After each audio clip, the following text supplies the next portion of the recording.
Alright guys, we're doing sight reading lesson 101. Alright, 101. So, sight reading lesson 101 on SeanCheek.com. And what I've done here, for those of you who are familiar with my sight reading lessons, you can't get enough of that intermediate level. That's what a lot of us skip over when we were kids. And everybody starts off as a beginner, of course, and then we progress to that intermediate level, and that's where the real crux is. What's going to happen at that intermediate level? Are you going to learn to read, learn how to play without looking down at your hands and to feel for the notes? Or are you going to get into that memorization pattern where we just do a little bit of time, memorize it, and go on to the next one, and just feed that habit of being a poor reader? Okay, so you can't have enough of these little pieces like this. This right here is Haydn's Surprise Symphony.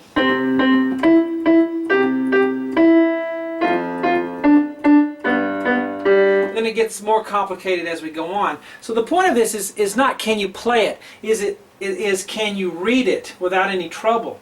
Yes, a lot of us can play it physically, but can you read it? And that's why we're using these kinds of pieces.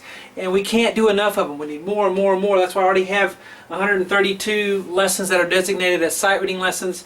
And this is lesson, I know I said lesson 101. I have 32 supplemental exercises on there too. So those are a separate deal that help your sight reading. But this is lesson 101, and that's why we're still at this level, because we don't need to go on to advanced stuff yet if you're working on your sight reading.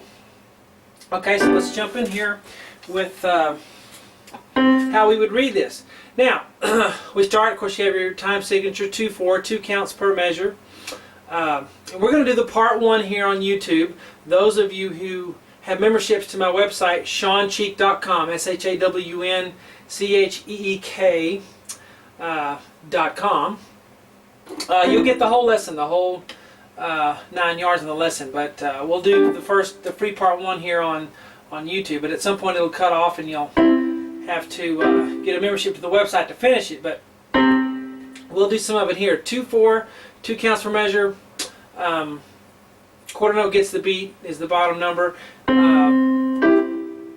because it's a 4, so 4 stands for quarter.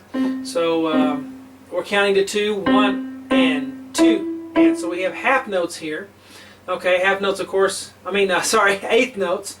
Just went to my kid's baseball game, so I'm kind of that always stresses me out, watching my kids play baseball. We have eighth notes here, so 1 and 2 and 1 and 2, 1 and 2 and 1 and 2. So the eighth notes will get half a count apiece.